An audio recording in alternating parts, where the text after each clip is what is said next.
अस्सलाम वालेकुम। Welcome to our new class.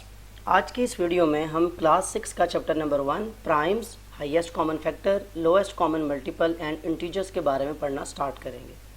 Chapter number 1 में काफ़ी ज़्यादा कॉन्सेप्ट एक साथ हैं, जैसे प्राइम नंबर्स हैं, एचसीएफ, एलसीएम। अब इससे पहले अलग कॉन्सेप्ट्स हैं, prime factorisation, square root, cube root और इंटीजर्स, जो कि एक अलग ही बिल्कुल कॉन्सेप्ट है। सो हमारी जो आज की वीडियो का फोकस रहेगा वो रहेगा प्राइम नंबर्स पर, कि प्राइम नंबर्स क्या होते हैं और प्राइम नंबर्स की डेफिनेशन हमें क्या बताती है। सो फर्स्ट ऑफ ऑल हम प्राइम नंबर्स को देख लेते हैं, उसके बाद हम कंटिन्यू करते हैं कि अगले हमारे कॉन्सेप्ट क्या है। Prime number, a prime number is a whole number that has exactly two different factor. तो सबसे पहले जो कीवर्ड आया यहाँ पे वो है होल नंबर्स, कि प्राइम नंबर एक ऐसा नंबर, ऐसा होल नंबर है जिसके दो फैक्टर्स होंगे, एग्जैक्टली दो फैक्टर्स होंगे। कौन कौन? One and itself. So keyword हमारा यहाँ पे क्या बना कि प्राइम नंबर एक ऐसा होल नंबर है जिसके दो एग्जैक्ट फैक्टर्स होते हैं, वन एंड इटसेल्फ। तो इसका मतलब ये है कि प्राइम नंबर को पढ़ने से पहले आपको ये पता होना चाहिए कि होल नंबर्स क्या होते हैं और फैक्टर्स क्या होते हैं। तो प्राइम नंबर की डेफिनेशन में जो दो कीवर्ड्स हैं, इनके बारे में पहले थोड़ी सी इन्फॉर्मेशन देख लेते हैं कि होल नंबर क्या है और फैक्टर्स क्या हैं।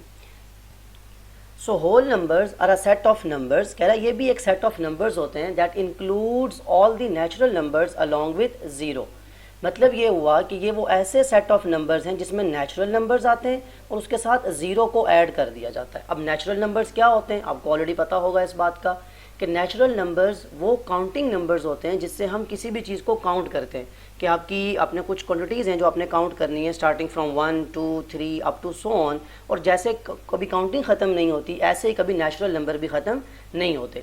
सो नेचुरल नंबर्स इंक्लूड हैं होल नंबर के अंदर, लेकिन साथ में किस चीज़ की एडिशन है? ज़ीरो की एडिशन है। तो नेचुरल नंबर को पहले पता हो आपको कि नेचुरल नंबर को हम लिखते किसके साथ हैं, डिनोट किसके साथ करते हैं, और वो नंबर स्टार्ट कहाँ से होते हैं। सो नेचुरल नंबर जो हैं उनको हम यहाँ पे लिख लेते हैं, जैसे W को लिखा हुआ है हमने। नेचुरल नंबर को हमेशा कैपिटल N से डिनोट किया जाता है। ये भी जैसे ये सेट आपने लिखा हुआ है आपके सामने, ये भी सेट है। जैसे इसमें 1 आता है, काउंटिंग 1 से स्टार्ट होती है, 2 आता है, 3 है, इसमें 4 है, 5 है, जैसे 6 7 8 9 10 अप टू सो ऑन लिखा हुआ है। तो मैं भी 3 डॉट्स लगा के आपको ये बता देता हूँ कि ये भी अप टू सो ऑन चलते रहते हैं। तो होल नंबर को पढ़ने के साथ साथ आपने एक नई चीज़ देख ली कि नेचुरल नंबर्स जो होते हैं ये काउंटिंग नंबर्स हैं, जो कि 1 2 3 4 5 अप टू सो ऑन चलते रहते हैं। अब होल नंबर और इसमें डिफरेंस क्या है कि होल नंबर में ज़ीरो को ऐड कर दिया जाता है, बस। तो आपको लिखा हुआ है आगे हमने कि whole numbers are often denoted by the symbol W। जैसे नेचुरल नंबर को कैपिटल N से डिनोट करते हैं, ऐसे ही होल नंबर को हम कैपिटल W से डिनोट करते हैं। इसमें डिफरेंस क्या हुआ, मैंने क्या बताया कि नेचुरल नंबर और होल नंबर में डिफरेंस ये है कि हम नेचुरल नंबर जैसे काउंटिंग नंबर्स हैं, जैसे उसमें ज़ीरो ऐड करने से वो होल नंबर्स बन जाते हैं आपके। अब यह है कि होल नंबर हम पढ़ते क्यों हैं? They are used in various mathematical context. अभी आपने प्राइम नंबर्स की डेफिनेशन देखी होगी कि आपकी प्राइम नंबर की डेफिनेशन जो है वो प्रॉपरली बेस्ड करती है होल नंबर। तो ये बताना चाहता है कि they are used in various mathematical context and are an essential part of the number system. Number system का बहुत इंपॉर्टेंट पार्ट है whole number. They include the concept of nothing और zero in addition to positive quantities. ये जो nothing का concept है कि कुछ नहीं है, जैसे यूनिवर्स के अंदर आप वैक्यूम का देखते हैं, डिफरेंट कॉन्सेप्ट्स हैं रियल वर्ल्ड के, जब आप देखते हैं उनमें कि एक कॉन्सेप्ट नथिंगनेस का भी है। काउंटिंग शुरू होने से पहले भी तो कुछ हुआ होगा कि कुछ नहीं था, फिर वन क्वांटिटी, फिर सेकंड क्वांटिटी। तो नेचुरल नंबर तो खाली ये बताता है कि आपके सामने एक चीज़ एग्जिस्ट करती है, आप उसे काउंट कर लें। होल नंबर में एक बिल्कुल रियल वर्ल्ड का कॉन्सेप्ट नथिंगनेस भी इंक्लूड हो जाता है कि अगर कुछ नहीं होगा तो वो क्या चीज़ है, या नथिंगनेस का कॉन्सेप्ट कैसे मैथ के साथ रिलेट करता है। तो कितने अच्छे तरीके से उसने कवर कर दिया कि ज़ीरो नथिंगनेस का कॉन्सेप्ट है जो कि नेचुरल नंबर के साथ रिलेट करता है। अब होल नंबर को हम आगे फर्दर डिवाइडेड करते हैं इवन और ऑड नंबर्स में। इवन नंबर्स बिल्कुल क्लास प्राइमरी का आपका कॉन्सेप्ट है कि इवन नंबर्स वो नंबर्स होते हैं जो 2 से डिविजिबल होते हैं, और ऑड नंबर्स कौन से नंबर होते हैं जो 2 से डिविजिबल नहीं होते। वैसे तो ये कॉन्सेप्ट बिल्कुल क्लास 3 4 का, लेकिन फिर भी मैं यहाँ पे आपको डिनोट करवा देता हूँ कि इवन नंबर्स को हम कैपिटल E से डिनोट करेंगे, और कैपिटल E में नंबर्स कौन से आएंगे जो 2 से डिविजिबल हैं। अब इसमें ज़ीरो का नंबर आता है बिकॉज जब आप 10 लिखते हो, 10 एक इवन नंबर है, क्यों? क्योंकि उसके लास्ट में ज़ीरो है और 2 से डिवाइडेड है। तो ज़ीरो भी आएगा इवन नंबर में। ज़ीरो के बाद 2 4 6 8 10 12 अप टू सो ऑन, जितने भी आपके नंबर चलते जाते हैं ये सब किस में आ जाते हैं? Even. And what is the difference between odd numbers, odd numbers को हम कैपिटल ओ से डिनोट करते हैं। ये बता इसलिए रहा हूँ कि अभी जो एक्सरसाइज सॉल्व करेंगे हम 1A, उसमें इवन ऑड का कॉन्सेप्ट यूज़ होता है। और सेकेंडली आपको नंबर सिस्टम के बारे में पता हो कि नंबर सिस्टम स्टार्ट होते हैं नेचुरल नंबर से और आगे वो कैसे कंटिन्यू करते हैं। तो ऑड नंबर से कौन से नंबर आएंगे, जो नंबर 2 से डिवाइड नहीं होते, जैसे कि 1, 3, 5, 7, 9, 11 and up to so on, ये नंबर चलते रहते हैं। ओके, तो क्या आपने देखा कि आपके पास नंबर सिस्टम शुरू कहाँ से होते हैं, नेचुरल नंबर से। नेचुरल के बाद आप जाते हैं whole number, whole number are further divided into even and odd numbers, और इवन और ऑड नंबर के बाद अब जो चीज़ आप पढ़ने जा रहे हैं, जो हमारा मेन कॉन्सेप्ट था कि प्राइम नंबर्स क्या होते हैं। तो जैसे कि हम देख रहे थे कि प्राइम नंबर का कॉन्सेप्ट पढ़ने से पहले आपको पता हो वो होल नंबर्स क्या हैं। तो हमने रखे नंबर सिस्टम देखे कि natural number, then whole, then even, odd, और फिर हम आते हैं प्राइम नंबर्स पे। So prime number is a whole number. अब आपके माइंड में वो कॉन्सेप्ट क्लियर हो चुका होगा, that has exactly 2 different factors, one and itself. तो सेकंड कीवर्ड क्या है आपका, फैक्टर्स। तो साथ ही देख लेते हैं कि फैक्टर्स क्या होते हैं और इसका कॉन्सेप्ट पता होना कितना ज़्यादा इंपॉर्टेंट है और कितना कन्फ्यूजिंग है ये मल्टीपल के साथ। जैसे मैंने बताया कि फैक्टर्स और मल्टीपल्स दो ऐसी चीज़ें हैं जिसमें स्टूडेंट्स बहुत ज़्यादा कंफ्यूज होते हैं कि फैक्टर्स क्या हैं और मल्टीपल्स, या दोनों में डिफरेंस क्या है। So in mathematics a factor is a number और algebraic expression that divides an other number expression evenly without leaving a remainder. In short मतलब तो ये हुआ कि फैक्टर जो है वो मैथमेटिक्स में एक ऐसे नंबर को हम कहते हैं, जब फैक्टर फाइंड करेंगे तो हम किसी भी नंबर के वो डिविजिबल लिखेंगे जो उसे मुकम्मल तौर पर डिवाइड कर दें विदाउट लीविंग अ रिमाइंडर, कि उसमें कोई भी आपके पास रिमाइंडर ना बचे। जैसे आपके पास कोई भी नंबर है, लेट सपोज मैं एक नंबर लेता हूँ 9, मैं कहता हूँ इसके फैक्टर्स लिखें। तो 9 के फैक्टर्स क्या हैं, वो कौन से नंबर हैं जो 9 को मुकम्मल तौर पर डिवाइड कर देंगे। टेबल शुरू कहाँ से होते हैं, 1 से। सो 1 9s are 9 लिख दिया। 1 के बाद क्या 2 का टेबल 9 पे जाता है, नहीं 2 का टेबल नहीं जाता, क्योंकि 9 एक ऑड नंबर है, 2 एक इवन नंबर है। तो 2 के बाद 3 3s are 9, 3 के बाद 4 का टेबल भी नहीं जाता, 5 का भी, 6 7 8, तो लास्ट में क्या आ जाएगा आपके पास 9 आ जाएगा। एक और एग्जांपल देख लें अपने माइंड में, आप देखें 18 का आप फैक्टर्स लिखें, अगर 18 के टेबल पे किस किस का टेबल जाता है जो उसको मुकम्मल तौर पर डिवाइड करता है, 1। 1 के बाद 2 का टेबल, 2 9s are 18, तो 2 आ जाएगा उसमें। फिर क्या 3 से डिविजिबल है, 3 6s are 18, 3 भी इसमें आ जाएगा। क्या 4 का टेबल 18 पे जाता है, नहीं। देन 5 6 का टेबल जाता है, 6 3s are 18, तो 6 भी आ गया आपके पास। 6 के बाद कौन सा नंबर है आपके पास, 7 8 9, 9 का टेबल 9 2s are 18। आगे आप देखते जाएंगे 10 11 12 13 14 15 16 17 नहीं जाते, लेकिन 18 का टेबल दोबारा 18 पे जाता है और उसे मुकम्मल तौर पर डिवाइड कर देता है, तो 18 1s are 18। तो फैक्टर्स क्या देखे हमने, एग्जांपल्स के थ्रू भी समझ आ गई कि फैक्टर बेसिकली किसी भी नंबर का जब हम फाइंड करते हैं तो हम ये देखते हैं कौन से ऐसे नंबर हैं जो उन्हें मुकम्मल तौर पर डिवाइड कर देंगे। यहाँ पर अगर एक और बात पे फोकस करें जो बहुत ज़्यादा इंपॉर्टेंट भी है, कि आपके ये पेयरिंग में आता है कि 18 कितने जार 18 है, 18 1s are 18 है, तो 1 का पेयर बनता है जाके 1 के साथ। 2 कितने जार 18 है, 2 9s are 18, 9 2s are 18, 3 6s are 18, तो 6 3s are 18। तो फैक्टर्स में ये पेयरिंग का कॉन्सेप्ट बहुत ज़्यादा इंपॉर्टेंट है कि आपको अगर ये समझ आ जाए कि आप फैक्टर्स लिखने जा रहे हैं तो आपने पेयरिंग कैसे लिखनी है, तो आपका कॉन्सेप्ट यहाँ से काफ़ी हद तक क्लियर हो जाता है। अच्छा, फैक्टर्स के बाद हम जब देखते हैं कि मल्टीपल्स क्या चीज़ है, मल्टीपल्स और फैक्टर्स में डिफरेंस करने के लिए मैं आपको मल्टीपल्स भी उन्हीं नंबर के लिखवाने लगा हूँ जिन नंबर्स के आप ऑलरेडी फैक्टर्स फाइंड कर चुके हैं। तो अभी आपने देखा कि 9 के फैक्टर्स थे 1 3 9। डिफरेंस क्या है, in mathematics a multiple is the result of multiplying a given number by a whole number. के मल्टीपल्स क्या होते हैं कि आप उस नंबर को होल नंबर से मल्टीप्लाई करते जाएं। 9 1s are 9, 9 2s are 18, 9 3s are 27, 9 4s are 36। In short के आपने 9 का टेबल पढ़ना है और ये कंटिन्यू चलता रहता है, कभी रुकता नहीं है। सिमिलरली अगर 18 के मल्टीपल्स आपको फाइंड करने हो तो 18 को ही मल्टीप्लाई करते जाएं। 18 1s are 18, 18 2s are 36, 18 3s are 54। आगे आप कंटिन्यू चलते जाएंगे इसके साथ, तो ये आपके 18 के मल्टीपल्स बनते जाएंगे। सो कितना बड़ा डिफरेंस है कि फैक्टर्स में आप उन नंबर्स को लिखते हो जिनको मल्टीप्लाई करने से वो नंबर बने, और मल्टीपल्स में आप उसी नंबर की एक टेबल लिखते जाते हो। तो ये मल्टीपल्स और कॉन्सेप्ट जो फैक्टर का कॉन्सेप्ट है ये बहुत ज़्यादा इंपॉर्टेंट है। ये पता होने के बाद आप अपने प्राइम नंबर को बड़ी आसानी के साथ समझ सकते हैं कि प्राइम नंबर्स क्या होते हैं। अब हम आ चुके हैं कि प्राइम नंबर्स के बारे में जो की वर्ड्स थे वो हमें कम्प्लीटली पता है कि प्राइम नंबर होल नंबर होते हैं जिसमें एग्जैक्टली दो फैक्टर्स होते हैं, कौन कौन, वन एंड इट्स सेट। तो अब आते हैं, जैसे आप हर सेट को लिखते हो उसको लिखने की आपके पास नोटेशन है, तो ऐसे ही प्राइम नंबर की लिखने की आपके पास क्या नोटेशन है कि आप इसे कैपिटल P के साथ डिनोट करते हैं, इंपॉर्टेंट वर्ड है। देन आप इसको लिखेंगे कैसे? अब आपने नंबर्स तो देख लिए कि ये होल नंबर्स में आते हैं। होल नंबर में जीरो है, क्या जीरो प्राइम नंबर हो सकता है? नहीं, बिकॉज जीरो के दो फैक्टर्स ही नहीं बनते। डेफिनेशन में जो दो वर्ड्स लिखे हुए हैं कि एग्जैक्टली टू डिफरेंट फैक्टर्स, एक ये बात याद रखनी है आपने प्राइम नंबर के लिए, एक याद रखना है वन एंड इटसेल्फ, कि या तो उसका फैक्टर वन होगा या वो खुद नंबर जो होगा वो अपना फैक्टर होगा। तो क्या देखो, होल नंबर है तो होल नंबर में जितने नंबर हैं हम उन्हें चेक करते हैं वन बाय वन। जीरो नहीं हो सकता बिकॉज के टू डिफरेंट फैक्टर्स नहीं बन सकते। वन वन जार वन, उसका फैक्टर ही नहीं बनता तो वन भी नहीं हो सकता। टू का फैक्टर वन भी है, वन टू जार टू, और टू अपना खुद फैक्टर है, टू वन जार टू, तो टू आपके प्राइम नंबर के सेट के अंदर आ जाता है। देन थ्री, बिल्कुल थ्री के दो फैक्टर्स कौन कौन से हैं, यहाँ साथ में अगर आप लिखते जाएं, थ्री के फैक्टर्स कौन है, वन एंड थ्री, तो इसका मतलब हुआ कि थ्री भी आपका क्या हो जाएगा, प्राइम नंबर। थ्री के बाद आपका नंबर क्या आता है, फोर। क्या फोर प्राइम नंबर में आता है? बहुत इंपॉर्टेंट है, देखें ज़रा फोर के फैक्टर्स क्या हैं, अभी आपने देखे। फैक्टर्स कैसे लिखते हैं हम, वो नंबर जो कम्प्लीटली डिवाइड कर दे, तो वन, टू जार फोर, फोर वन जार फोर, तीन फैक्टर्स हो गए। हमने क्या किस वर्ड पे गौर किया था कि उस नंबर के दो डिफरेंट फैक्टर्स होंगे, तो फोर इसमें नहीं आता। आगे क्या आ जाएगा, फोर नहीं हो तो फाइव को चेक करेंगे, फाइव के दो डिफरेंट फैक्टर नहीं बनते, that means five is prime number. Six नहीं आ सकता, seven is also a prime number.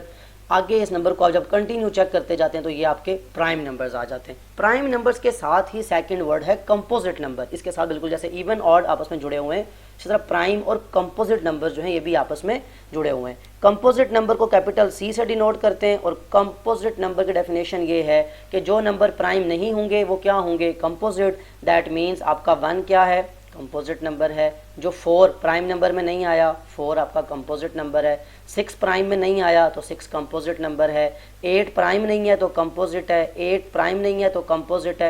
यानी हर वो नंबर जो प्राइम में नहीं होगा वो कंपोजिट में होगा, और हर वो नंबर जो कंपोजिट में नहीं होगा वो प्राइम में होगा। ये आपस में इवन ऑड की तरह ऑपोजिट है। ओके, सो प्राइम नंबर का कॉन्सेप्ट पढ़ने के बाद अब आप चलते हैं अपने चैप्टर को कंटिन्यू करने के लिए कि इससे अगला कॉन्सेप्ट हमारा क्या है। ओके, प्राइम नंबर के बाद आपका जो कॉन्सेप्ट है वो है प्राइम फैक्टराइजेशन, कि अगर आपने तो भी पढ़ तो लिया कि प्राइम फैक्टर्स, आपके प्राइम नंबर्स क्या होते हैं और फैक्टर्स क्या होते हैं। दो डिफरेंट टॉपिक्स थे, प्राइम नंबर्स जिनके दो फैक्टर्स होते हैं, और फैक्टर्स जो कि मैं आपको ऑलरेडी अलग से पढ़ा चुका हूँ। जब प्राइम फैक्टराइजेशन का वर्ड एक साथ जुड़ता है तो अब क्या होता है, अभी आपको मैंने दो नंबर्स की आपको जो है ना वो क्वेश्चन सॉल्व करवाया, उसके फैक्टर्स और मल्टीपल्स लिखवाए थे। मैं उन्हीं कंटिन्यूस को लेकर चलूँगा। 9 और 18 ये दो नंबर्स हैं। अगर आपसे कहा जाए कि इन 9 और 18 की प्राइम फैक्टराइजेशन करें, तो प्राइमरी लेवल का ये भी कॉन्सेप्ट है कि आप 9 का एलसीएम लेते हैं। एलसीएम लेने का तरीका क्या है, इसको हम प्राइम फैक्टराइजेशन भी बोलते हैं, कि आप इसको हमेशा लोएस्ट नंबर से स्टार्ट करते हैं। क्या 2 का टेबल 9 पे जाता है? नहीं, तो हम 3 का टेबल लेके जाएंगे। 3 3 जार 9, देन 3 1 जार 3।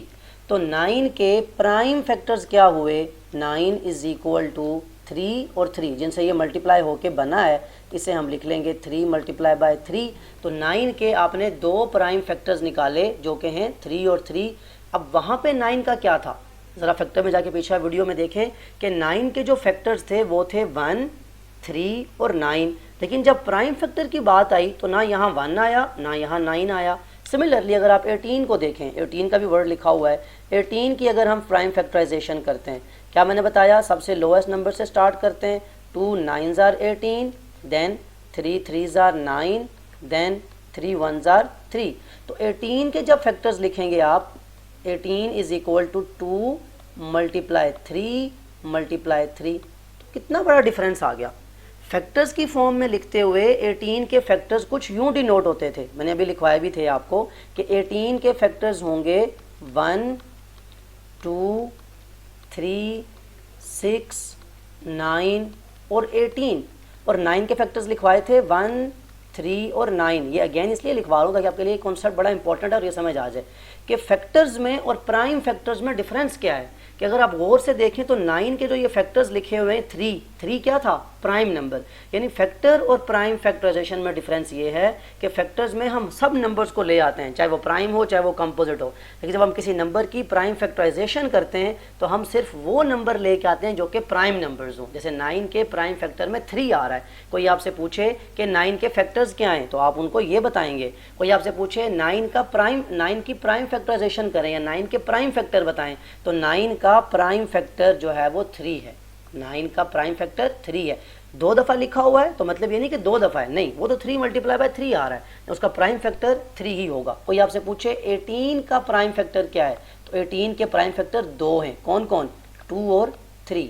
अब वो मल्टीप्लाई कितनी दफ़ा होते हैं उसका कॉन्सेप्ट आता है इंडेक्स नोटेशन के अंदर कि इंडेक्स नोटेशन क्या है। इंडेक्स नोटेशन किसी भी चीज़ को पावर की फॉर्म में लिखने का नाम है। इंडेक्स की जो सेकंड जो वर्ड है इंडेक्स का जो आप पढ़ते हैं वो है ही पावर, कि आपने किसी चीज़ को पावर, नोटेशन मतलब डिनोट करना, लिखना उसको। अभी आपने देखा कि आपके पास ये नंबर है 9 के आपने प्राइम फैक्टराइजेशन जब निकाली तो आपने क्या देखा कि 9 की प्राइम फैक्टराइजेशन में 3 2 टाइम्स आता है। तो जब आप इसको इंडेक्स नोटेशन में लिखेंगे तो 3 कितनी टाइम्स आया है? 2 टाइम्स, तो इसकी पावर 2 बन जाएगी। सिमिलरली 18 में देखें, 18 में आपके पास क्या हुआ कि आपके पास 2 एक ही दफ़ा था, लिख दिया, मल्टीप्लाई 3 कितनी टाइम्स था? 3 2 टाइम्स था, 3 की पावर 2। तो ये जो हमने लिखा इसे हम कहते हैं इंडेक्स नोटेशन, कि आपने एक नंबर को पावर की फॉर्म में डिनोट कर दिया, that is known as index notation. ये सारा कॉन्सेप्ट आगे यूज़ होगा आपका एक्सरसाइज के अंदर और आपके क्वेश्चन को सॉल्व करने के लिए। वहाँ जब ये चीज़ें लिखी होंगी तो आपको पहले पता होना चाहिए कि प्राइम फैक्टराइजेशन क्या होती है, इंडेक्स नोटेशन क्या होती है। ओके, प्राइम फैक्टराइजेशन और इंडेक्स नोटेशन के बाद जो अगला कॉन्सेप्ट एक्सरसाइज में यूज़ होना है, ये सारा कुछ मैं पहले इसलिए बता रहा हूँ कि जब हम क्वेश्चन सॉल्व करना शुरू करेंगे तो ये सारा कुछ पहले हमारे माइंड में क्लियर होगा, तो फिर हमें क्वेश्चन सॉल्व करते हुए दोबारा पीछे मूव करना या वहाँ कॉन्सेप्ट समझने की ज़रूरत नहीं पड़ेगी। इसलिए ये एक ही दफ़ा मैंने सारा कॉन्सेप्चुअल जितना भी था ये सारा एक दफ़ा आपको समझाने के लिए लिख दिया और फिर हम एक्सरसाइज सॉल्व करते हुए बड़ा ईजिली सारे क्वेश्चन सॉल्व करते जाएंगे। ओके, परफेक्ट स्क्वायर या स्क्वायर और क्यूब क्या होता है? A perfect square can be expressed as the product of 2 numbers of equal value. यानी कोई भी आपसे पूछे कि किसी चीज़ का, किसी नंबर का परफेक्ट स्क्वायर फाइंड करके बताओ, तो आप क्या करोगे कि आप 2 नंबर्स को जिनकी वैल्यू सेम हो उसे 2 दफ़ा मल्टीप्लाई करो तो जो आंसर आता है वो परफेक्ट स्क्वायर है। जैसे मैं कहता हूँ 3 को 3 से मल्टीप्लाई करें, क्योंकि क्या लिखा उसने?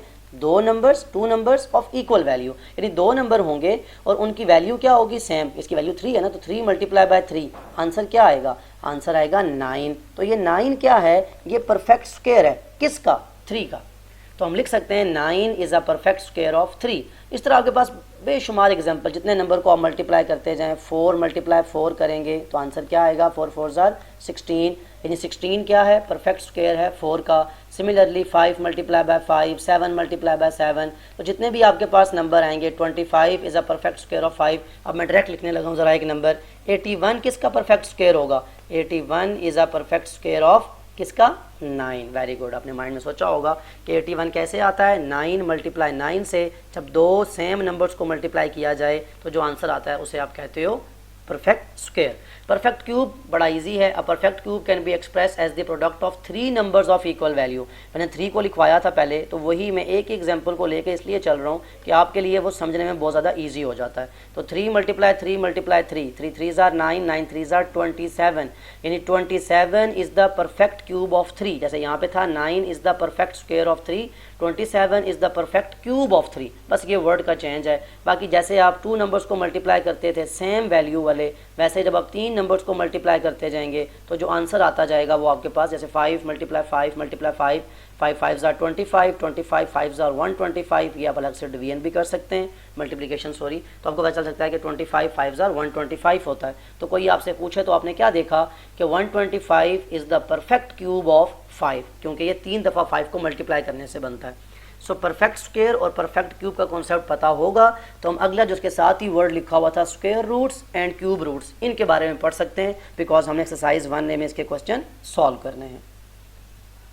सो स्क्वायर रूट क्या होता है? In mathematical notation the square root of a number x is denoted by under root X. जो सिंबल डला हुआ है इसको अंडर रूट बोलते हैं। ये डालते कैसे, मैं यहाँ पे दिखा देता हूँ। ये और ये आपका पैटर्न है कि आपने स्क्वायर रूट को ड्रॉ कैसे करना है। ये सिंबल है स्क्वायर रूट का। और x क्यों लिखा मैंने यहाँ पे, किसी नंबर को भी जनरल फॉर्म में डेफिनेशन लिखी हुई है, x की जगह कोई भी नंबर आएगा उसको सब सॉल्व करेंगे। It is essentially the opposite operation of squaring a number. Square में आप क्या करते थे, दो सेम नंबर की दो जो सेम नंबर है जिनकी वैल्यू सेम हो उन्हें मल्टीप्लाई करने से आता था। यहाँ ये उसका बिल्कुल ऑपोजिट है। जैसे मैंने वहाँ पे अभी आपको सॉल्व करवाया था 9, तो स्क्वेयर रूट ऑफ 9 में इसके अंदर लिख देता हूँ क्या हो सकता है।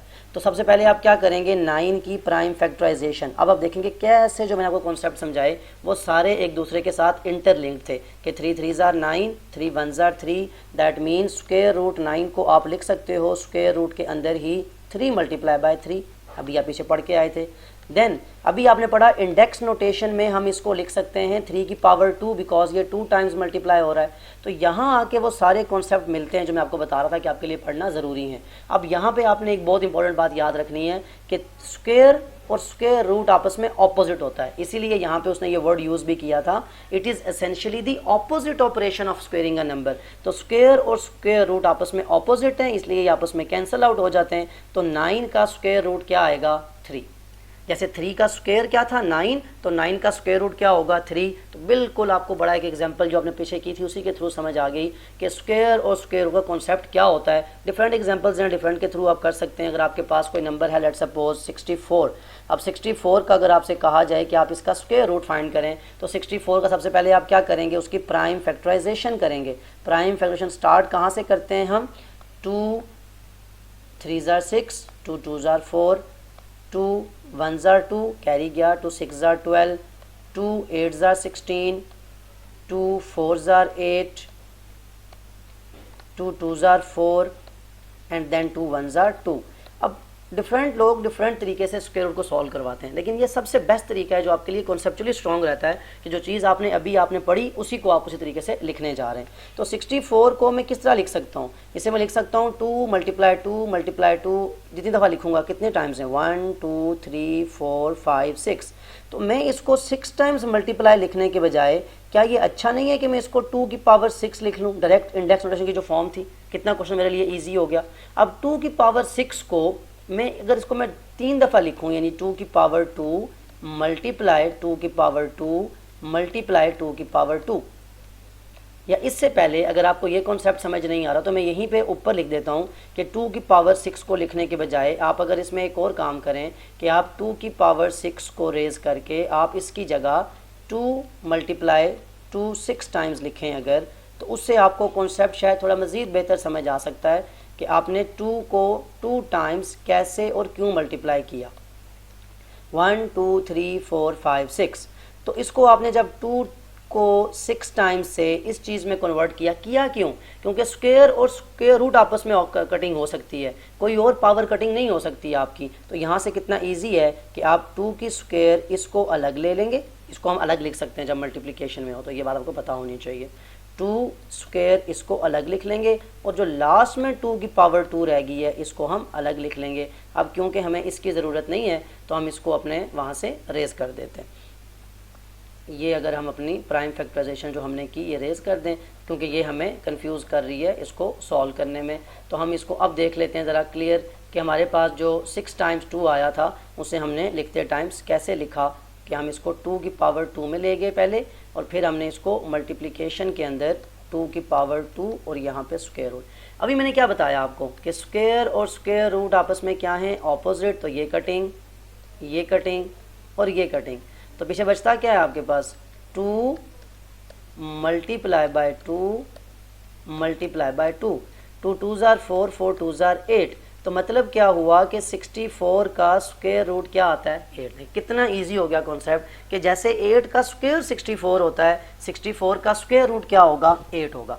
तो प्राइम फैक्टराइजेशन का कॉन्सेप्ट, स्क्वायर रूट का कॉन्सेप्ट आपस में कितने इंटरलिंक्ड हैं कि आपको पहले प्राइम फैक्टराइजेशन पता होगी तो फिर आप स्क्वायर रूट फाइंड कर सकते हो। ओके, बिल्कुल जैसे स्क्वायर रूट आपने अभी पढ़ा उसी तरह है कि क्यूब रूट क्या होता है। अब क्यूब रूट को पढ़ने से पहले आपको ये पता होना चाहिए कि क्यूब रूट में आपने परफेक्ट क्यूब के बारे में क्या पढ़ा था। तो मैंने आपको अभी क्वेश्चन सॉल्व करवाते हुए लिखवाया था कि 27 is the perfect cube of 3, because 3 को 3 टाइम्स मल्टीप्लाई करने, मैं 3 की पावर 3 लिख रहा हूँ। कि मैं बार बार इसलिए कर रहा हूँ कि आपको ये रिवीजन रहे कि इंडेक्स नोटेशन क्या है, पावर फॉर्म क्या है। यहाँ भी वही बात कर रहा है कि a cube root is a mathematical operation that determines the value that when multiplied by itself 3 times always a given number। कि क्यूब रूट में मैथमेटिकल वो ऑपरेशन है जिसमें आप इसको 3 टाइम्स मल्टीप्लाई करके निकालते थे, और क्यूब रूट का सिंबल भी बिल्कुल वैसा ही है, जस्ट यहाँ पावर क्या हो जाती है 3। तो आपने जो स्क्वायर रूट में और क्यूब रूट में याद रखना है कि कोई आपसे पूछे what is the value of square root, तो दिस से इसकी वैल्यू होती है हमेशा 1/2, तब भी वो कटिंग होती है। और क्यूब रूट जिसके यहाँ पे 3 लिखा होता है, कोई आपसे पूछे क्यूब रूट की वैल्यू क्या है, तो इसकी वैल्यू हमेशा होती है 1/3। कैसे होती है अभी बताता हूँ आपको। अभी आपने यहाँ से पीछे अभी जो पार्ट किया उसमें स्क्वायर रूट को लिखा था आपने कि 9 का अंडर रूट जो होता है, जब उसको आप सॉल्व करने जाते हो तो आप इसको लिखते हो 3 × 3, उसके ऊपर आपका स्क्वायर रूट होता है। आप जब 3 का स्क्वायर रूट होता है तो 3 की पावर 2 लिखते हैं आप उसको स्क्वायर रूट। मैंने क्या बताया, स्क्वायर रूट की वैल्यू क्या है नोटेशन की फॉर्म में 1/2, तो ये लिखा हुआ है 3 की पावर 1/2। अगर मैं स्क्वायर रूट की जगह उसकी वैल्यू लिख दूं ब्रैकेट डाल के 1/2, तो ये जो 2 है इस वाले 2 से जब मल्टीप्लाई होता है तो ये हो जाएगा 3, 2/2 कैंसिल होने के बाद 3 ही बचता है, बिकॉज 2 और 2 आपस में कटिंग हो जाती है। तो ये बिल्कुल वही कॉन्सेप्ट है जो वहाँ है, लेकिन ये बात पता होना क्यों ज़रूरी है आपको, कि आपको जब ये चीज़ क्लियर होगी तो आपको पता होगा कि स्क्वायर रूट और क्यूब रूट की वैल्यू क्या है और उसको कैसे हम यूज़ करते हैं। अभी हम क्यूब रूट के बारे में पढ़ रहे थे कि 27 जो है वो क्यूब था 3 का, और सिमिलरली 125 जो था वो क्यूब था किसका, 5 की पावर 3, यानी 5 को 3 टाइम्स मल्टीप्लाई करेंगे तो आपके पास 125 आ रहा था। अब इसका जब क्यूब रूट इसका ऑपोजिट करने जाएंगे तो अगेन सारा वही कॉन्सेप्ट है जो अभी आप देख के आ चुके हैं कि आपने क्या करना है, इसको इसकी प्राइम फैक्टराइजेशन करें, जैसे आपने स्क्वायर रूट के अंदर प्राइम फैक्टराइजेशन की थी। तो अगर आप 125 को ही सॉल्व करने जाएं तो 125 की सबसे पहले क्या करनी पड़ेगी, क्या बताया मैंने आपको, प्राइम फैक्टराइजेशन। क्या होती है प्राइम फैक्टराइजेशन, कि आप हमेशा स्टार्ट करते हैं स्मॉलेस्ट नंबर से। 2 का टेबल जाता नहीं है, 3 का टेबल 3 4 ज़ार 12, लेकिन 5 पे नहीं, तो 5 से ही स्टार्ट करेंगे। 5 2 ज़ार 10, 2 कैरी 25, 5 5 ज़ार 25। अगेन किससे टेबल जा सकता है इसका, 5 से, सो 5 5 ज़ार 25, देन 5 1 ज़ार 5। तो 125 की प्राइम फैक्टराइजेशन हमने की। अगर हमें कहा जाए कि 125 का क्यूब रूट फाइंड करें, तो हम क्यूब रूट फाइंड करने जाएंगे तो हमने ये देखा कि 125 को हम लिख सकते हैं 5 × 5 × 5। इसका जब क्यूब रूट होगा तो जब इसको इंडेक्स नोटेशन में चेंज करेंगे तो 5 को लिख सकता हूँ मैं 5 की पावर 3, इसका क्यूब रूट ले रहा था। तो जैसे स्क्वायर और स्क्वायर रूट आपस में ऑपोजिट होता है, बिल्कुल इसी तरह क्यूब और क्यूब रूट भी आपस में ऑपोजिट होता है। तो जो आपका आंसर है वो 5 आता है कि 125 5 का क्यूब है, और 125 का जब क्यूब रूट लें तब भी हमारे पास आंसर क्या आता है, 5 आता है। तो ये बिल्कुल स्क्वायर रूट और क्यूब रूट एक जैसे कॉन्सेप्ट हैं, जस्ट ये है कि वहाँ हमें पावर 2 टाइम्स लेनी पड़ती है, यहाँ पावर 3 टाइम्स लेनी पड़ती है। अदर देन दैट वही प्राइम फैक्टराइजेशन है, वही सब कुछ है बिल्कुल। अब सबसे लास्ट का टॉपिक है इस चैप्टर एक्सरसाइज से पहले मेंटल एस्टिमेशन, कि मेंटल एस्टिमेशन कैसे आप कर सकते हैं किसी भी स्क्वायर रूट या क्यूब रूट के कॉन्सेप्ट की। एक्सरसाइज 1A से पहले जो सबसे लास्ट टॉपिक आपका बनता है बुक के अकॉर्डिंग, वो है mental estimation of square and cube roots. कि कुछ ऐसे नंबर होंगे जिनका आप स्क्वायर रूट डायरेक्ट फाइंड नहीं कर सकते। लेट्स सपोज आपको एक क्वेश्चन दिया जाता है, find the square root of 50। Square root का एक और नाम अंडर रूट भी है, बताना चाहिए आपको, यहीं पे मैं बता दूं। स्क्वायर रूट ऑफ 50 फाइंड करें। अब 50 का अगर आप प्राइम फैक्टराइजेशन करने जाते हैं, आप देखते हैं कि 50 की प्राइम फैक्टराइजेशन हमने की। स्टार्ट कहाँ से करते हैं, हमेशा स्मॉलेस्ट नंबर से। 2 25 ज़ार 50, 2 2 ज़ार 4, 1 कैरी आता है, 10 बनता है। देन 2 का टेबल 25 पे जाएगा, बिल्कुल नहीं जाएगा, बिकॉज 2 1 2 तो हो जाएगा, लेकिन वहाँ से 5 पे टेबल 2 का नहीं जा सकता। आप क्या करें, 3 का टेबल जाता है, नहीं 3 का टेबल भी 25 पे नहीं जाता। आप क्या करें, 4 को चेक करें। सब तरीका है, आपको सिखा इसलिए रहा हूँ कि आपने 1 बाय 1 नंबर चेक करना है। एक के बाद आप ये ना सोचें कि 2 के बाद सर 5 पे क्यों आ गए। तो 5 से 5 5 ज़ार 25, देन 5 1 ज़ार 5। तो ये आपका बना, लेकिन आपने चेक किया था कि हमेशा पावर 2 की फॉर्म में जाएगी। यानी आप इसको जब लिखूंगा मैं, तो मैं लिखूंगा 2 × 5 × 5। इसके ऊपर आपका स्क्वायर रूट था। इसको जब आप इंडेक्स नोटेशन में लिखते हो तो आप लिखोगे 2 × 5 की पावर 2। तो क्या इसको आप सॉल्व कर सकते हो, यानी 5 की पावर 2 तो कट हो जाएगी, लेकिन ये जो 2 के ऊपर स्क्वायर रूट है ये तो ऐसे ही रहेगा। तो इसका मतलब ये हुआ कि स्क्वायर रूट 50 को हम सॉल्व नहीं कर सकते प्राइम फैक्टराइजेशन के थ्रू। तो अब हम क्या करें, इसके लिए कुछ तो हमें ऐसा कॉन्सेप्ट पता होना चाहिए। यहाँ पे एक कॉन्सेप्ट है आपका, जिसको आप, चलिए इसको मैं पूरा यूँ लिख देता हूँ। ये तो मैंने आपको सॉल्व करवाया कि आपने स्क्वायर रूट 50 को सॉल्व करने की ट्राई की और आप सॉल्व नहीं कर सके। तो अब मैथमेटिक्स ये कहती है कि आप एक काम करें, आप इसकी मेंटल एस्टिमेशन करें, यानी अपने माइंड में ऐसा कॉन्सेप्ट लेके आएँ कि अंडर रूट 50 किसके नियरेस्ट हो सकता है। तो अंडर रूट 50 या स्क्वायर रूट 50, मैं दोनों नाम यूज़ करूंगा और बार बार इसलिए ताकि आपको जब भी कोई पूछे तो ये ना हो कि आपको स्क्वायर रूट के बारे में सब कुछ पता है, किसी ने अंडर रूट का वर्ड यूज़ किया और आपको कुछ भी बात याद ही ना रहे। तो अंडर रूट और स्क्वायर रूट दो सेम चीज़ों के नाम है। तो कहता है अंडर रूट 50 की इक्वलिटी में आंसर नहीं आ सकता, तो इसको मैं एक तरीका है कि इसको अगर मैं इक्वल टू के साइन के बजाय इसका एक ऐसा साइन लगाऊँ, ऐसे, इसे कहते हैं मेंटल एस्टिमेशन। कि इसको आपने कहा कि ये एस्टिमेटेडली इक्वल है स्क्वायर रूट 49 के, इक्वल नहीं है, एस्टिमेटेड है कि तकरीबन आपस में इक्वल है। तो अब आप चेक करें अगर कि 49 जो है, इसका मैं आंसर बड़ा इजीली निकाल सकता हूँ कि 49 क्या होता है। 49 के अगर हम प्राइम फैक्टराइजेशन करेंगे, 49 पे 2 3 किसी का टेबल नहीं जाता, डायरेक्ट 7 का टेबल जाएगा। 7 1s are 7, 7 7s are 49, then 7 1s are 7। तो 49 को तो मैं लिख सकता हूँ, इसको इक्वल का साइन डालना मेरे लिए बहुत ईजी है। 7 × 7, इसके ऊपर आपका स्क्वायर रूट चल रहा था, इसको आपने इंडेक्स नोटेशन में 7 की पावर 2 लिखा और यहाँ पे आपने ये 2 और स्क्वायर रूट आपस में कैंसिल आउट कर दिए। तो आपका जो आंसर आया वो इसका 7 आया, यानी 49 का स्क्वायर रूट तो 7 आ जाता है, बड़ा इजी है। तो फिर हम क्या लिखेंगे, हम लिखेंगे कि under root 50 is approximately equal या मेंटली एस्टिमेटेडली इक्वल टू 7।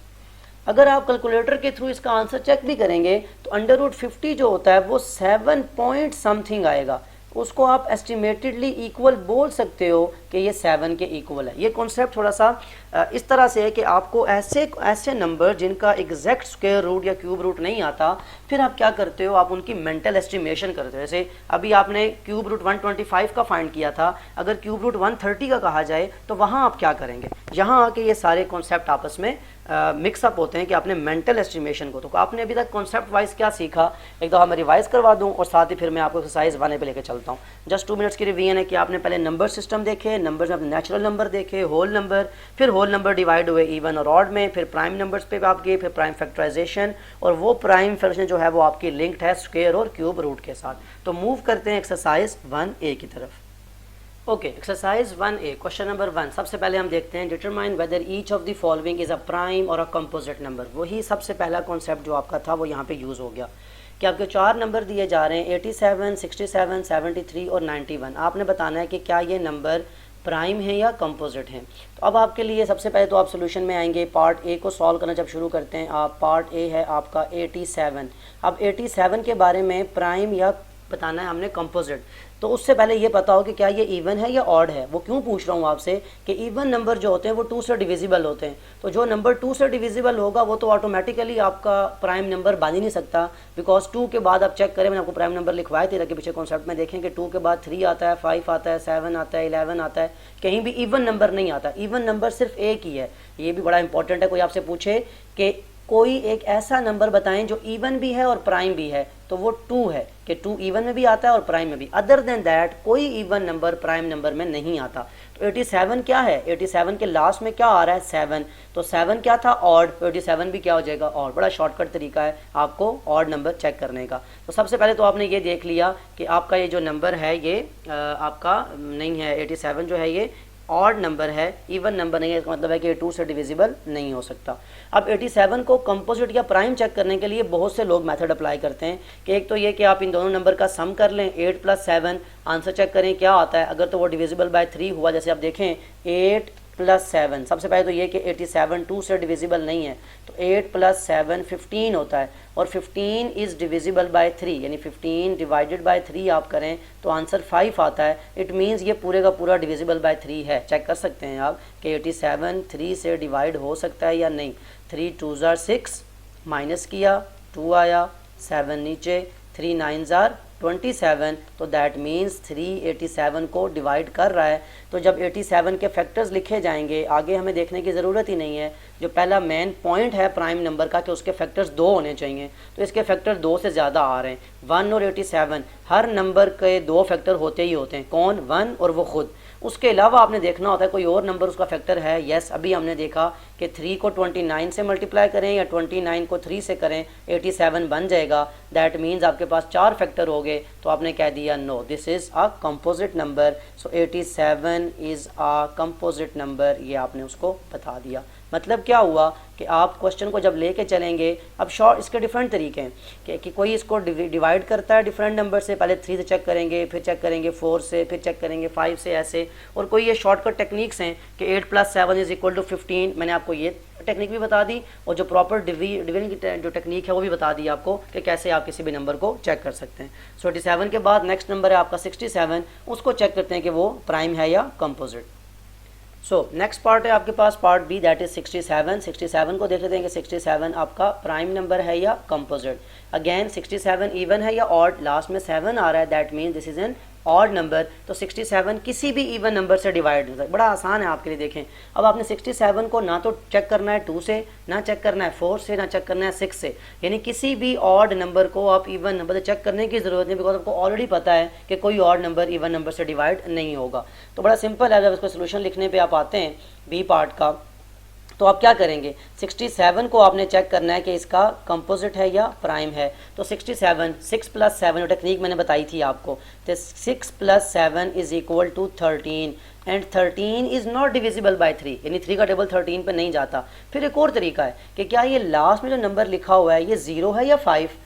अगर ये 0 और 5 हो तो फिर ये 5 से डिविजिबल होता है। ये बड़ी शॉर्ट टेक्निक्स हैं कुछ आपके पास कि कोई भी नंबर जिसका एंडिंग नंबर 0 या 5 हो वो 5 से डिवाइड होता है, और कोई भी नंबर जिसको आप ऐड करें और उसका जो सम आए वो 3 से डिविजिबल हो तो इसका मतलब है वो 3 से डिविजिबल है। लेकिन ये एक शॉर्ट टेक्निक्स हम प्रॉपर तरीके से भी देख लेते हैं। 67 को आप डिफरेंट चेक कर लें, 3 से आपने चेक किया नहीं हो सकता, 5 से चेक करें, क्या ये 5 से डिविजिबल होगा।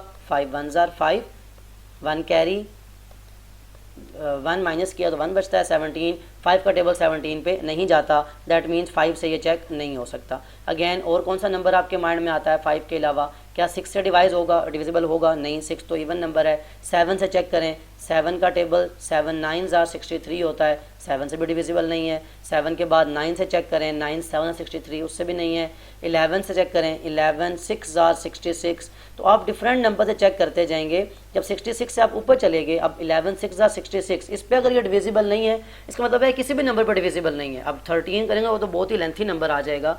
सो दैट मीन्स कि आपके पास 67 किसी भी जब नंबर से डिविजिबल नहीं है, यहाँ पे आपका रिमाइंडर बच जाता है, तो आप लिख सकेंगे कि 63 के जो फैक्टर्स हैं वो कौन कौन हैं। 63 के जस्ट 2 फैक्टर्स हैं, 1 and 63। So 63 is a prime number, यानी आपने चेक किया इसको डिफरेंट नंबर्स के थ्रू, और आपके चेक करने के बाद भी आपको ये पता चला कि वो नंबर किसी भी नंबर से वो डिविजिबल नहीं है, तो आप लिख सकेंगे कि 67 प्राइम नंबर था। 63 नहीं, सॉरी 67 बात चल रही है, मैंने यहाँ पे इसको 63 लिख दिया, यहाँ से आप इसको रेज करके 67 करना। Okay, 67 is a prime number. 67 के बाद कौन सा नंबर है आपके पास, 73। अब उसको देखने के लिए भी सेम यही टेक्निक आप यूज़ करेंगे। डिफरेंट मेथड्स आप जैसे बता दिए कि उसको ऐड करके देख लें, या आप उसे देख लें कि वो 5 या उससे डिविजिबल है या नहीं।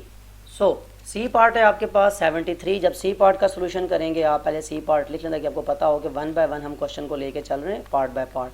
तो 73 मैंने क्या बताया आपको कि 7 + 3 = 10।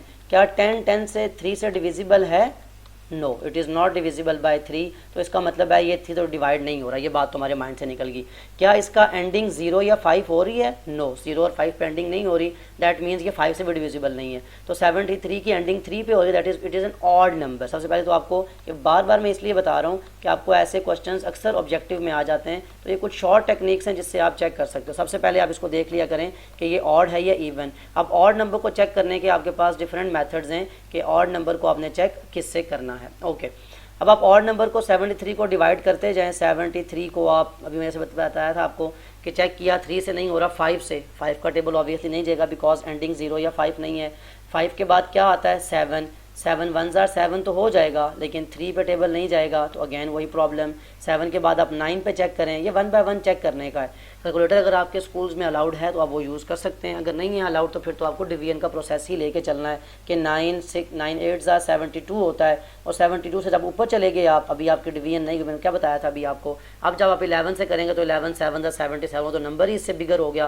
तो आप बड़ा ईजी है आपके लिए कि आप कह सकते हैं कि 73 के जस्ट 2 फैक्टर्स थे, कौन कौन, 1 और 73, सो 73 इज़ अ प्राइम नंबर। तो 73 आपका भी प्राइम नंबर है। अभी तक आपका जो नंबर्स आए उनमें एक कंपोजिट नंबर आया 87 और बाकी दो जो हैं 67 और 73 वो आपके प्राइम नंबर्स आए।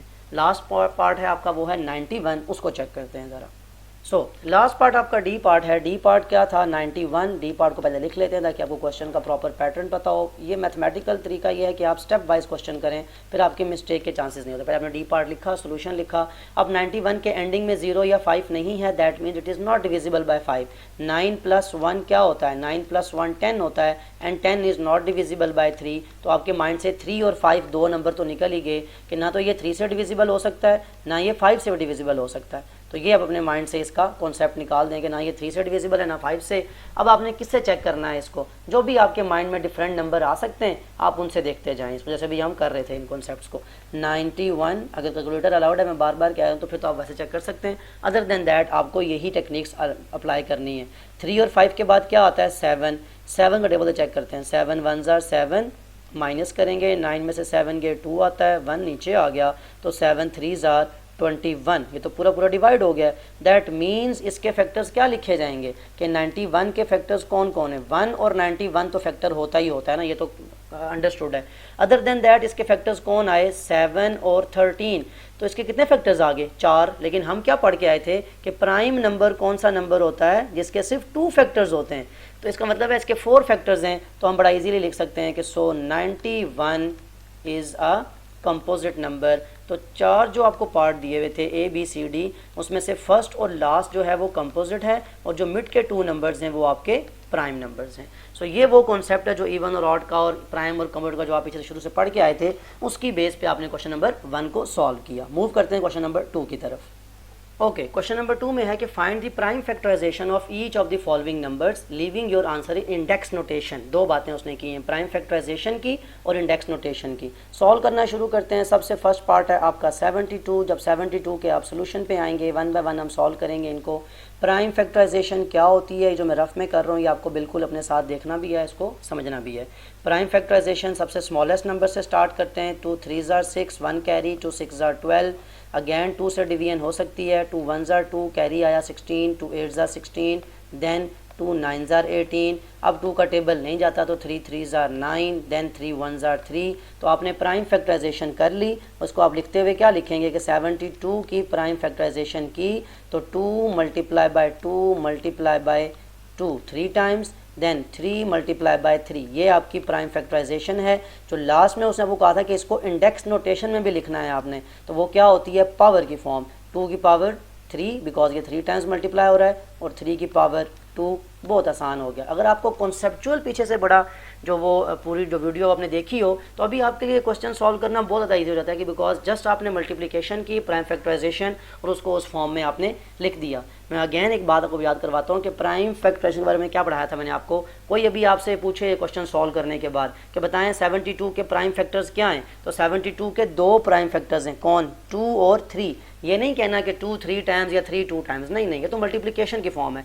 आप जस्ट कहेंगे कि 72 have 2 prime factors which are 2 and 3। बस सिंपल से आपको ये याद रखना है। नेक्स्ट पार्ट की तरफ मूव करते हैं, दैट इज़ पार्ट B 187।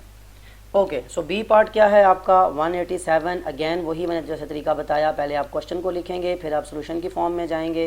187 की प्राइम फैक्टराइजेशन करनी है आपने, आप लिख लें 187।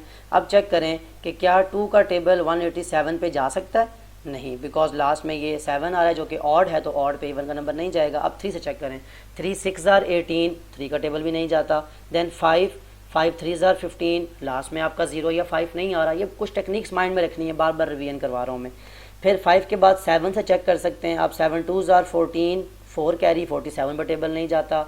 7 के बाद 9 का टेबल, 9 2 ज़ार 18, तो 7 बच जाएगा। 9 के बाद 11 का चेक कर सकते हैं हम। 11 1 ज़ार 11, कितना कैरी बचता है 18 में से 11 के, तो 7, जब 7 यहाँ आगे स्मॉल सा 7 में लिख रहा हूँ, 11 कितने ज़ार 7 होता है, 77 हो जाता है, 11 7 ज़ार। अब 17 पे 17 का टेबल ही जा सकता है, अदर देन दैट आप चेक कर लें 2 3 5 7 कोई नंबर नहीं जाएगा। तो दैट मीन्स के 187 की जब आपने प्राइम फैक्टराइजेशन की तो आपके पास आंसर क्या आया, 11 मल्टीप्लाई बाय 17। अब बताएं, उसने कहा था इसको लिखना है आपने इंडेक्स नोटेशन में, क्या इसकी बन सकती है इंडेक्स नोटेशन? बिल्कुल नहीं बन सकती। वो तब होता है अगर कोई number more than 1 time multiply हो तो हम पावर 2 या पावर 3 की फॉर्म में लिखते हैं। तो यही आपका जस्ट आंसर है, कोई इसकी इंडेक्स नोटेशन नहीं है। और बड़ा इंपॉर्टेंट वही कॉन्सेप्ट अगेन, 187 के प्राइम फैक्टर्स क्या हैं, 11 और 17। क्या 11 प्राइम नंबर है? बिल्कुल 11 प्राइम नंबर है। क्या 17 प्राइम नंबर है? बिल्कुल 17 प्राइम नंबर है। सो प्राइम फैक्टराइजेशन में जो आंसर आएगा वो हमेशा प्राइम नंबर होगा, ये बात आपको याद रखना ज़रूरी है। सी पार्ट की तरफ मूव करते हैं। Okay, C part is 336। 336 की अगेन हमने क्या करनी है, प्राइम फैक्टराइजेशन।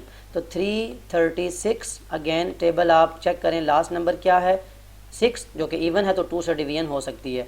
2 1 ज़ार 2, 1 कैरी गया 13, 2 6 ज़ार 12, 1 कैरी गया 16, 2 8 ज़ार 16।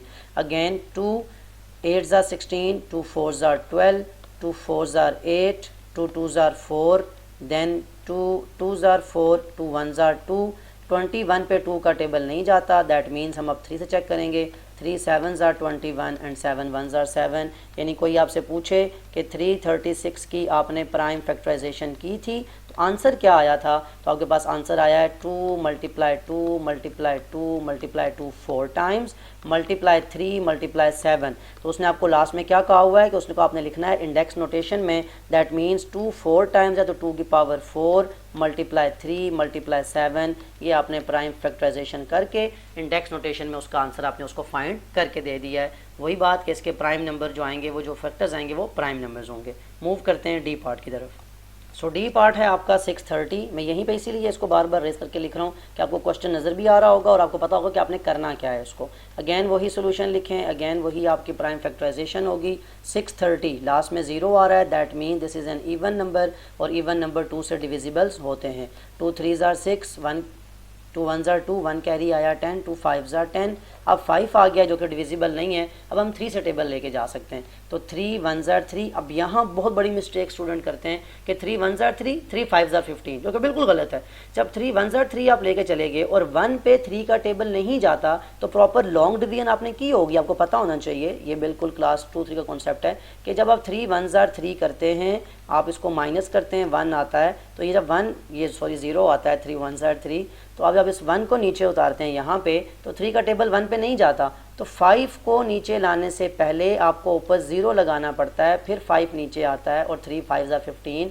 ये आपको मैंने लॉन्ग टर्म में इसलिए सिखा दिया कि अक्सर एलसीएम लेते हुए या प्राइम फैक्टराइजेशन करते हुए आप मिस्टेक कर देते हैं, ये मिस्टेक आपने नहीं करनी। अगेन 3 का टेबल जा सकता है, 3 3 ज़ार 9, 1 कैरी आया, 3 5 ज़ार 15। अब 3 का टेबल नहीं जाता, 5 7 ज़ार 35। ये एलसीएम और प्राइम फैक्टराइजेशन बड़ी इजी है आपके लिए, इसको आप बड़ा इजीली कर सकते हैं। अब आप देखें कि ये जो आपने, इसको तो पहले हम रेस कर लेते हैं कि आपने ये जो आपने लिखा है इसकी आपको ज़रूरत नहीं है। ये डिवीजन आपने जस्ट आपने अपने इसलिए की थी कि आपको वो 105 का जो कॉन्सेप्ट है वो क्लियर हो जाए। आपने प्राइम फैक्टराइजेशन की, आपके पास आंसर क्या आता है उसका, उसको इंडेक्स नोटेशन की फॉर्म में आप लिख लें और वही आपका आंसर होगा। क्या आया 630 की प्राइम फैक्टराइजेशन करने के बाद कि 630 is equal to 2 multiply 3 multiply by 3 multiply by 5 multiply by 7। क्या हम इसको इंडेक्स नोटेशन में लिख सकते हैं? बिल्कुल लिख सकते हैं, क्योंकि 3 2 टाइम्स आया है तो उसको पावर की फॉर्म में लिखना ज़रूरी है।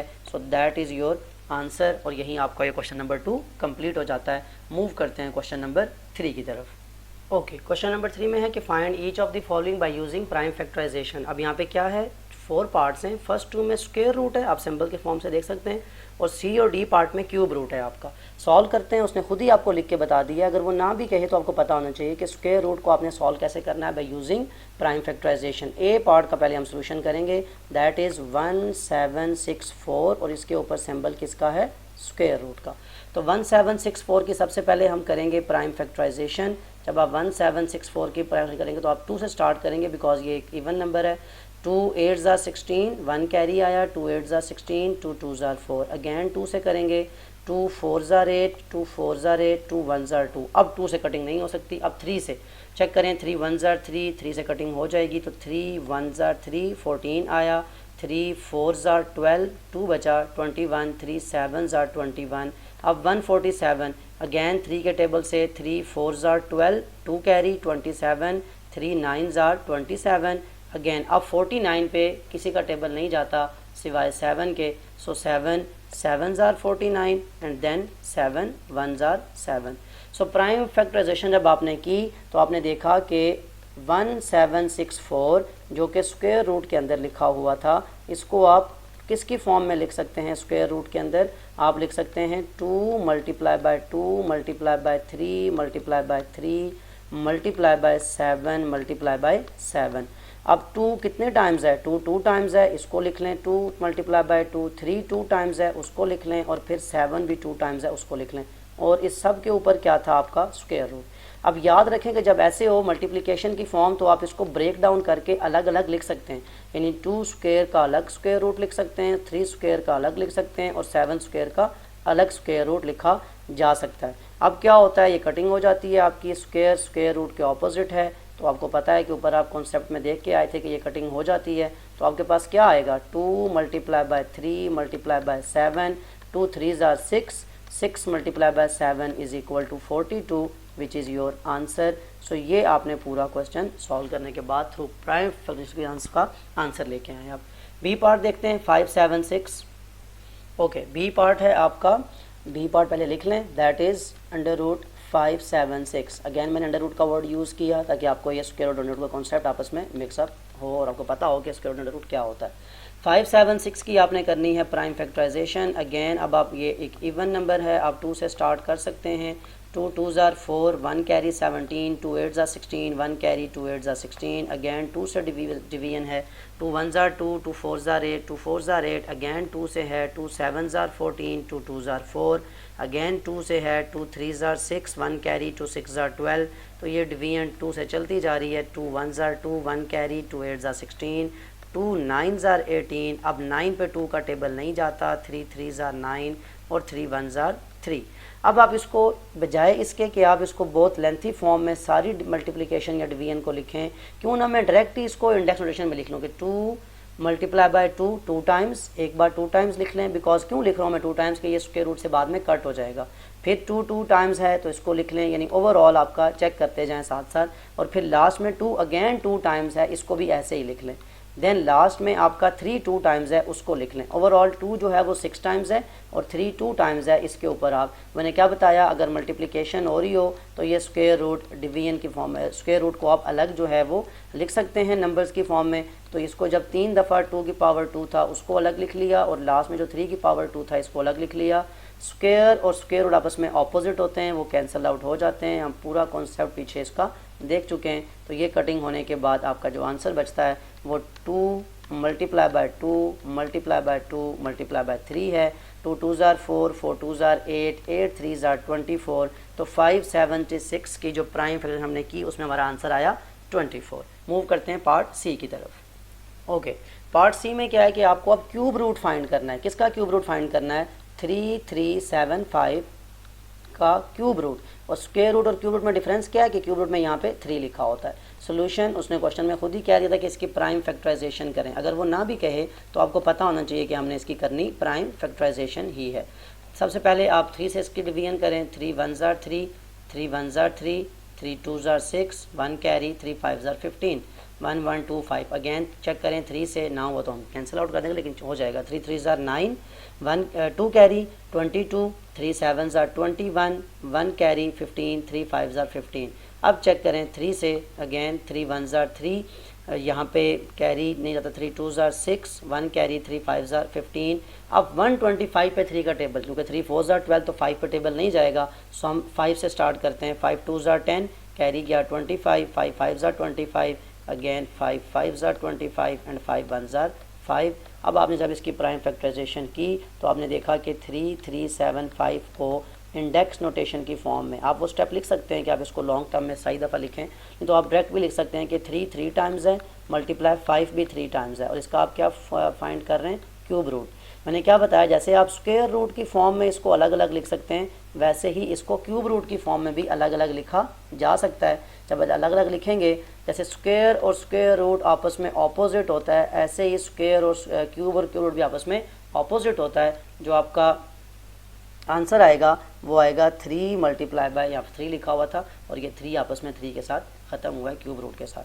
तो आपका आंसर क्या आता है, which is equal to 3 multiply by 5 which is equal to 15, यानी 3375 का क्यूब रूट जो है वो क्या है, 15 है। अगेन वही प्राइम फैक्टराइजेशन।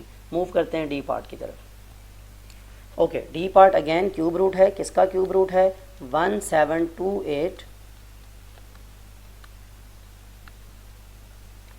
का क्यूब रूट। अगेन क्या करना है आपने, प्राइम फैक्टराइजेशन करनी है। 1728 इवन नंबर है, इट मीन्स इस पे 2 का टेबल आपका चला जाएगा।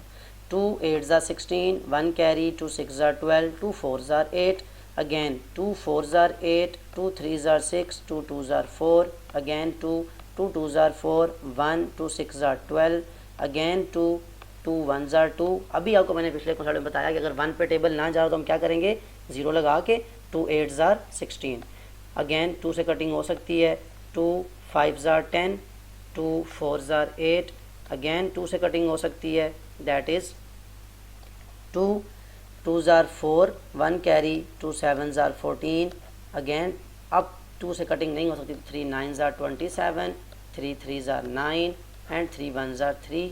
अब आपने जब इसकी प्राइम फैक्टराइजेशन कंप्लीट कर ली तो आप इसको सोल्यूशन की फॉर्म में लिख सकते हैं कि 1728 का जो क्यूब रूट था उसको आप डायरेक्ट इंडेक्स नोटेशन की फॉर्म में लिखें, जैसे मैं पिछले पार्ट्स में लिखता रहा हूँ, या आप वैसे पूरा उसको कंप्लीट लिखें जैसे पहले आपको बताया गया है, वो भी आप लिख सकते हैं। 2 3 टाइम्स, क्योंकि आपकी 3 क्यूब रूट से कटिंग हो सकता है, ये आपको बताना चाहिए। Then 2 1 2 3 times again, then last 3 1 2 3 3 3 times. ये आपकी इंडेक्स नोटेशन की डायरेक्ट फॉर्म है और इस सब का क्या लिया जा रहा है, क्यूब रूट। जैसे आप स्क्वायर रूट को लिख सकते हैं, इसी तरह आप क्यूब रूट को भी नंबर की फॉर्म में अलग लिख सकते हैं। 2 का क्यूब रूट मल्टीप्लाई, अगेन 2 की पावर 3 थी, इसका क्यूब रूट मल्टीप्लाई, अगेन 3 का क्यूब रूट।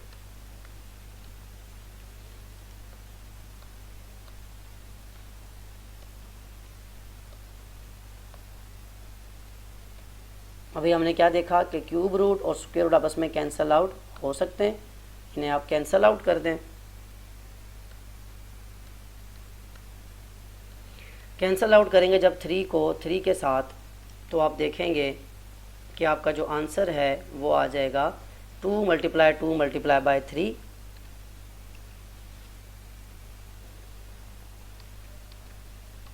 ये वाला 2 जो कैंसल आउट हो चुका है, ये वाला 2 और लास्ट में 3, 2 2 ज़ार 4, 4 3 ज़ार 12। तो 1728 का क्यूब रूट की फॉर्म में जो आंसर आया वो क्या आया, 12। ओके, ये था एक्सरसाइज 1A के क्वेश्चन नंबर 3 तक। आगे जो हमारे क्वेश्चन नंबर 4 हैं वो नेक्स्ट वीडियो में इंशाल्लाह मैं अपलोड करूँगा। इसमें आपने जो सबसे इंपॉर्टेंटली देखा वो ये कि कॉन्सेप्ट क्या है, आप कैसे उसको लेके चलते हो प्राइम नंबर की फॉर्म में। मैं एक दफ़ा दोबारा दिखा भी देता हूँ कि आप चले कहाँ से थे। सो स्टार्ट लिया आपने चैप्टर नंबर 1 का प्राइम नंबर से। प्राइम नंबर के बाद आपने कॉन्सेप्चुअली देखा उसको कि प्राइम नंबर कहाँ तक जाते हैं, होल नंबर्स, नंबर सिस्टम क्या है, स्क्वायर रूट, क्यूब रूट, और फिर आपने उसकी एप्लीकेशन के जो फॉर्म है उसमें आपने एक्सरसाइज 1A के क्वेश्चन नंबर 3 तक का सॉल्व किया। क्वेश्चन नंबर 4 से जो आगे एक्सरसाइज ऑनवर्ड्स एक्सरसाइज 1A आपकी 2 वीडियो में कंप्लीट होगी, तो वो उस क्वेश्चन में उस जो वीडियो है उसमें वो सारे क्वेश्चंस आ जाएंगे। आई होप आपको कॉन्सेप्ट वाइज और एक्सरसाइज के सारे क्वेश्चन समझ आ चुके होंगे। अगर अगेन आपको कोई क्वेश्चन हो तो आप कमेंट में ज़रूर पूछ सकते हैं। Take care of yourself and अल्लाह हाफिज़।